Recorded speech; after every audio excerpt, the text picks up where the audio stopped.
Welcome to Houston. Yeah, right. Says the guy with blue hair. Go ahead. How long did it take you to figure out that you hated law school? You know, I didn't really hate law school that much. I had a lot of good, cool friends, and I figured out, like, I hacked the system in law school almost immediately, so I never had to go to class. Like, I figured everything out. It was great. I mean, I'd drive 15 minutes every day and go bang UNC sorority girls and get drunk and go live in Cancun. I had a great time during law school. What sucks is being a lawyer. Yeah. Very, very different things. Yeah. And I realized that being a lawyer sucked. I mean, maybe the third day, fourth day, you know, like when I kind of got to the office, I'm like, wait a minute, so this wasn't orientation. Like every day you sit under halogen lights and hate your life and shuffle paper around like a fucking monkey. You don't do anything. Like this is the whole fucking job. Like wow, this sucks. Like this isn't like, you know, Law and Order. This is sucks. And it sucks. Yeah, it's awful, dude. I mean, how old are you? 18? 17. Don't go to law school. Because then you'll be a lawyer. Just automatically just X that life path off and go do something productive. Trust me. Anybody else? Any other questions? Yeah. Are you going to have children? And if so, what are you going to teach your daughters about sex and men? That's a fair question. I definitely want to have kids at some point. Probably not tonight. You know? Right, but at some point, yeah, no doubt. Look, the way, not to go too deep into this, because I mean, like most people, they don't care about this. They want me to make them laugh, and there's not a whole lot of ways to be funny about raising kids, but at least I haven't figured them out yet. Maybe Dave Barry can do it, but I can't. But basically, the thing to teach, not even teach daughters, it's like, you have 3 jobs as a parent, right? Food, shelter, clothing, basic stuff, basic socialization. Any monkey can do those first 2 things. The third thing that most people don't do, I feel like, with their kids, like my parents didn't with me, is I think you have to let your children know that you love them and that you are the one, like, sort of soft place to land in the world. Like, the world is hard and cold and mean and ruthless, but your parents are supposed to be the place that's soft and forgiving and accepting. And if you do that, you know, almost everyone I've ever met who had their shit together emotionally had parents like that. And most people that didn't. Like that's the sort of the pattern I've seen, especially with girls. No doubt with girls, and especially with dads. And so like the big thing I'm gonna do That's my question. The big thing I'm gonna do as a father every single fucking day is let my daughters know I love them and I'm there for them and that, you know, daddy's always here. And I think if I do that, I can fuck up everything else and I'll probably be okay. Will you write about having kids once you have them? I guess you don't need to raise your hand. You're special. You're different. There you go. Go ahead. Will you write about it once you get married and have kids? Will you write about that? You know, here's the thing. I know I can write really funny, good, compelling stories about drinking, hooking up, whatever. I know I can do that. I'm not going to do that forever because I'm not going to act like that forever. It's just, you know, I played with G.I. Joes when I was 10. I played with myself at 20. I played with soldiers. Shit changes, right? I'm not going to be doing the same thing at 45 I did at 25. I don't know if I can make that money. You know, if I can write that stuff in a way that other people want to read and pay for, then I will. If not, no big deal. I've already sold millions of books. I don't have to do anything except cash royalty checks from now on. Yeah. Anybody else? Any other questions? Before we keep going, don't fucking leave here and go, well, I wanted to ask you these 15 questions, but I was afraid to, whatever. So here's, you know, my email. I'm going to fucking ignore it. I promise. And if you put your address in the email, I'm going to mail you a box of fucking poop. So don't fucking not listening to what I told you. Okay. Were you offered to star in your own movie? When we were almost at the end of the script writing process, Niels Parker and he wrote the script with me.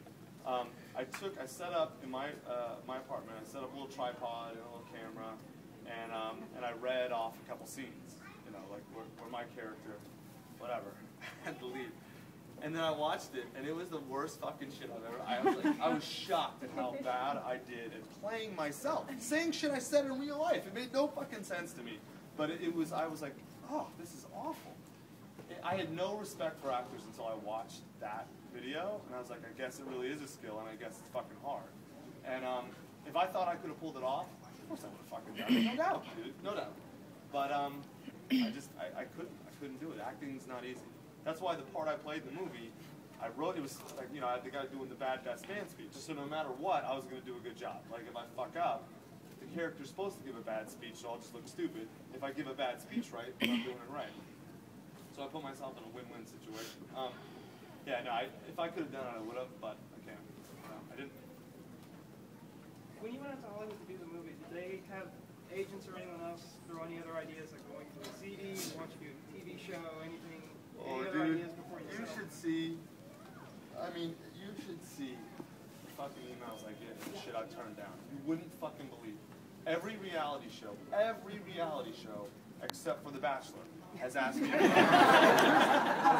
on, and offer me money. Every reality show.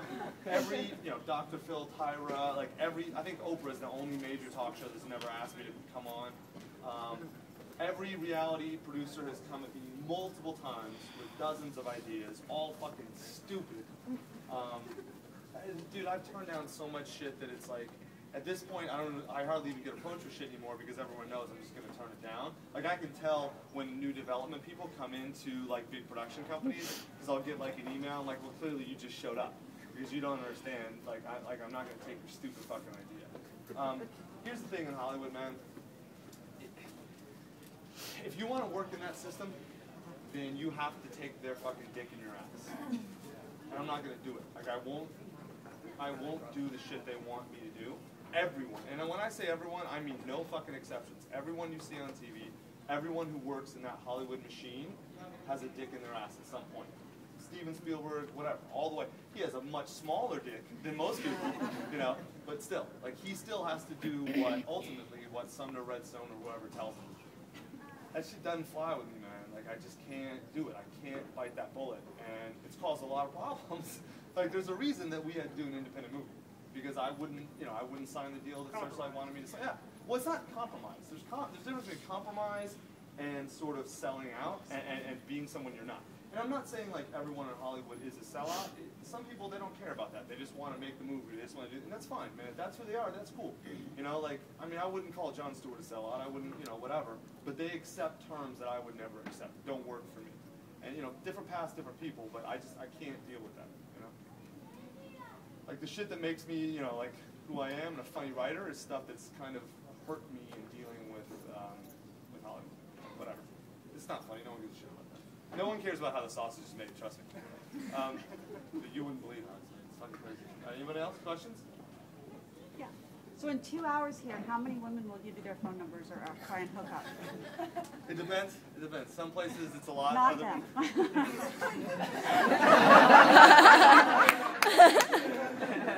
Well, you set that up? Did you seriously? Is that your daughter? You ask her questions and said, all right, honey, come on, it'll be really funny. Shit, that was weird. that threw me for a what did you ask Speechless. me? Girl? No, seriously. You're never speechless. Oh, there's been shit on this tour that made me speechless. This guy shows up in Denver. And he's like, will you sign my chest? And I'm like, you're a dude. That didn't leave me speechless. But I'm like, you're a dude. I don't, be serious.